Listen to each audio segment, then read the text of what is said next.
சுயநல திட்டம் இலவச பயிற்சியுடன் தையல் இயந்திரம் பயனடைந்த 1500 ஏழை எளிய இளம்பெண்கள். கோவை இந்துஸ்தான் கலை மற்றும் அறிவியல் கல்லூரியில் பாஜக தேசிய மகளிர் அணி தலைவி வானதி சீனிவாசன் எம்எல்ஏ முயற்சியினால் தொடங்கிய சுயநல திட்டத்தின் கீழ் கோவை மக்கள் சேவை மையம் மற்றும் general insurance corporation of India இணைந்து இலவச தையல் பயிற்சி அளிக்கப்பட்ட ஏழை எளிய பெண்கள் 1500 பேருக்கு இலவச தையல் இயந்திரம் வழங்கும் நிகழ்ச்சி நடைபெற்றது. இதில் சிறப்பு விருந்தினராக கலந்து கொண்டு பயனாளிகளுக்கு இலவச தையல் இயந்திரங்களை மத்திய நிதியமைச்சர் நிர்மலா சீதாராமன் வழங்கினார். இந்நிகழ்ச்சியில் வானதி சீனிவாசன் ஆற்றிய தலைமை உரையில் பேசும்போது, சுயம் திட்டத்தின் கீழ் 1500 பெண்களுக்கு தையல் பயிற்சி கொடுத்ததோடு அவர்களுக்கு நானே தையல் இயந்திரம் வழங்குகிறேன் என சொல்லி வந்ததற்கு மகிழ்ச்சி. பெண்களை தொழில் முனைவோராக மாற்றும் விதமாக மார்ச் 2023 துவங்கப்பட்டது இந்த தையல் இலவச பயிற்சி நிறுவனம். பெண்கள் எளிமையாக வரும் வகையில் இருக்க வேண்டும் என்பதால் எந்தெந்த இடங்களில் எல்லாம் பயிற்சி தேவைப்படும் பெண்களை கண்டறிந்து அங்கெல்லாம் பயிற்சி தொடங்க திட்டமிட்டப்பட்டது. கொடுக்கக்கூடிய சான்றிதழ் என்பது மத்திய அரசு சமர் திட்டத்தின் கீழ் வழங்க வேண்டும் என்பதால் திருப்பூர் ஏற்றுமதியாளர்கள் சங்கம் முன் வந்து பயிற்சி சான்றிதழ்கள் வழங்க உதவி செய்தனர்.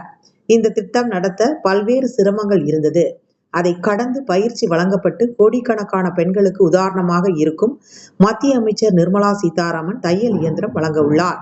பயிற்சி பெற்றவர்கள் சமர் சான்றிதழ் வைத்து இருப்பவர்கள் கல்லூரியில் பட்டம் வாங்குவதற்கு சமம். கல்லூரியில் படித்தாலும் கூட பணிக்காக காத்திருக்கும் நிலையில் சொந்தமாக தொழில் தொடங்கும் தொழில் முனைவோராக மாறியுள்ளீர்கள்.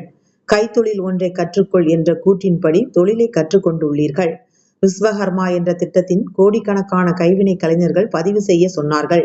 தையல் வேலை செய்பவர்களும் இந்த திட்டத்தில் இணைந்து கொள்ளலாம்.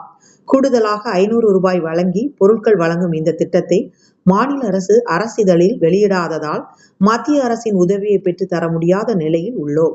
விஸ்வகர்மா திட்டத்தை மாநில அரசு அரசிதழில் வெளியிடுங்கள் என தமிழக அரசை கேட்டுக்கொள்கிறேன். ஆந்திரா, கர்நாடகா, மகாராஷ்டிரா மாநில பெண்களுக்கு கிடைக்கும் இந்த திட்டம் தமிழகத்தில் இருப்பதால் நம் பெண்களுக்கு கிடைப்பதில்லை. நீலகிரி, வால்பாறை, திருப்பூர், பொள்ளாச்சி, கோவை மாநகரில் பொருளாதார பின்தங்கி பகுதிகளில் இருந்து வந்துள்ள பெண்கள் இந்த பயிற்சியை பெற்றுள்ளனர். நான் பதவி வகிக்கும் தெற்கு தொகுதி மட்டுமில்லை, பல்வேறு இடங்களை சார்ந்த பெண்கள் இந்த பயிற்சியை பெற்றுள்ளனர். இந்த திட்டம் தொடரும் என தெரிவித்துக் கொள்கிறேன். மோடியின் திட்டங்களை வழங்க செயல்படுத்த சக்தி வாய்ந்த மத்திய நிதியமைச்சர் நிர்மலா சீதாராமன் நானும் இங்கு இருக்கிறேன் என்றார்.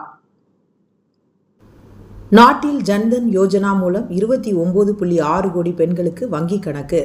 கோவையில் மத்திய நிதியமைச்சர் நிர்மலா சீதாராமன் பேச்சு.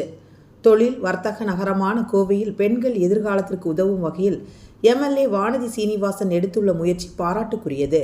இளைஞர்கள், பெண்கள் ஆகியோர் திறமை, படிப்பு இருந்தாலும் வாய்ப்புகள் கிடைக்கும் போது அதனை சரியாக பயன்படுத்தி கொள்ள வேண்டும். தொழில் செய்யும் திறமை மற்றும் தன்னம்பிக்கை நமக்கு இருக்க வேண்டும். பிரதமர் மோடி நாட்டில் பல நல்ல திட்டங்களை செயல்படுத்தி வருகிறார். SC/ST மக்களுக்கு நிலம் ஒதுக்கீடு செய்யப்பட்டுள்ள நிலையில் அவர்களுக்கு அந்த நிலம் மூலம் எப்படி பயனடைவது என தெரியவில்லை.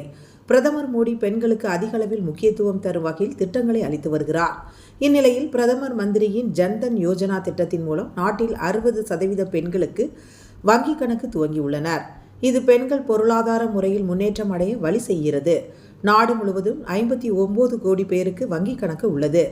இதில் 29.6 கோடி பெண்கள் வங்கி கணக்கு வைத்துள்ளனர். இதில் தமிழ்நாடு 94 லட்சமும், கோவையில் 5 லட்சம் பேர் வங்கி கணக்கு வைத்துள்ளனர்.